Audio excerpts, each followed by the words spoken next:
Na co zwrócić uwagę przy kupnie mieszkania deweloperskiego? Zapraszam. Ja nazywam się Zuzanna Cichocka, jestem architektem z zamiłowania, z wykształcenia i z zawodu i stworzyłam ten kanał po to, żeby podzielić się całą moją wiedzą w tym temacie z Wami. Jeżeli jesteście zainteresowani tematem architektury, remontów, budownictwa, zapraszam na mój kanał.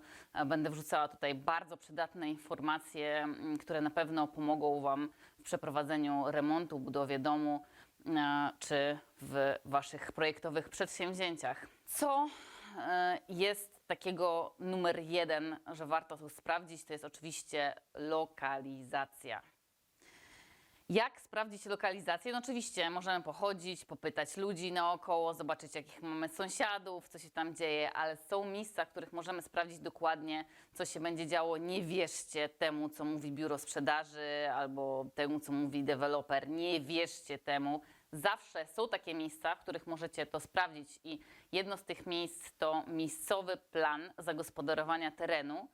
Nie istnieje dla wszystkich terenów, ale dla wielu już istnieje, więc warto zajrzeć na taki miejscowy plan zagospodarowania terenu. Taki miejscowy plan zagospodarowania terenu jest na stronie gminy. Jeżeli gmina ma ten plan, na stronie są udokumentowane zarówno tekst, jak i mapa. Trudno jest czasami rozszyfrować, co tam jest, ale zazwyczaj są wpisane nazwy terenów i nazwy elementów, które będą w przyszłości w tym otoczeniu, więc warto to sprawdzić. Jeżeli nie ma planu miejscowego, dobrze jest zobaczyć strategię rozwoju tego terenu. Też powinna być na stronie.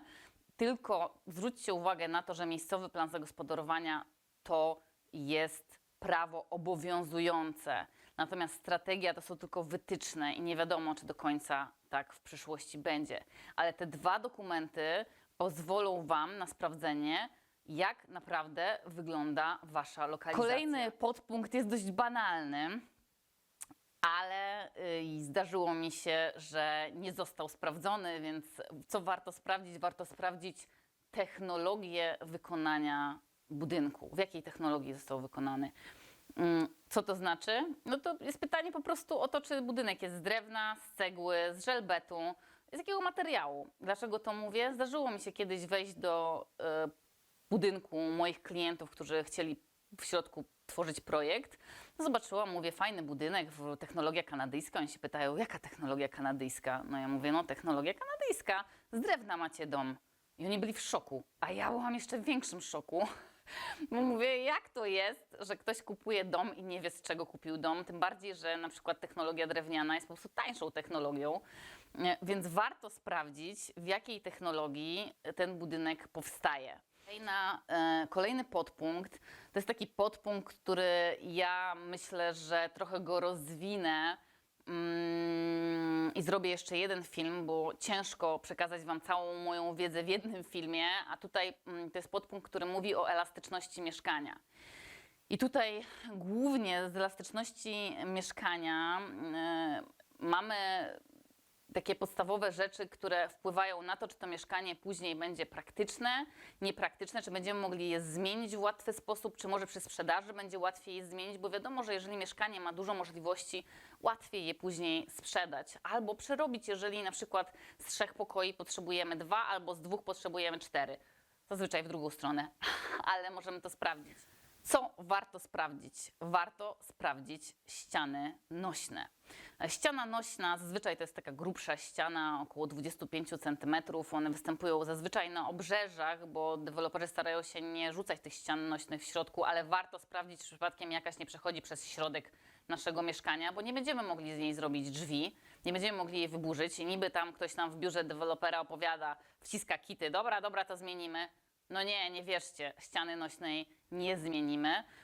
Co jeszcze jest ważne? Szachty instalacyjne. Słuchajcie, szachty instalacyjne to są takie kwadraty albo prostokąty występujące w mieszkaniach, które mają w sobie instalacje budynku.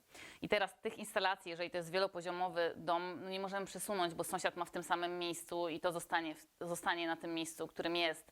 Więc jeżeli jest coś na środku, salonu, na środku pokoju albo w innych dziwnych miejscach, po prostu tego nie przesuniecie, więc warto sprawdzić, czy faktycznie to jest, czy tego nie ma. Ważna jest ilość okien, ponieważ ilość okien determinuje ilość pokoi, które możecie stworzyć i też pokazuje, czy na przykład okno jest na samym narożniku i możemy wstawić tą szafę, czy nie możemy wstawić tej szafy, więc ilość okien też jest bardzo ważna. I generalnie istotne jest rozłożenie instalacji, czyli gdzie idą jakie skrzynki. Często są rozdzielnie grzewcze, rozdzielnie elektryczne, jak one nam stoją na środku pokoju. Oczywiście możemy przesunąć je, tak? Tylko to są kolejne koszty, które poniesiemy, więc mieszkanie może wydawać się na przykład tanie, ale okazuje się, że musimy przenosić skrzynki. Dużo wtedy mamy roboty i płynnie przechodzimy do dwóch kolejnych podpunktów, które łączą się z tym, o czym Wam mówiłam, czyli to, czy mamy dużo zmian w mieszkaniu, czy nie mamy dużo zmian w mieszkaniu. Na przykład kupujemy mieszkanie, mówimy, no nie jest dobre, ale podoba nam się lokalizacja, mamy kilka zmian do wprowadzenia, będzie ok. No nie.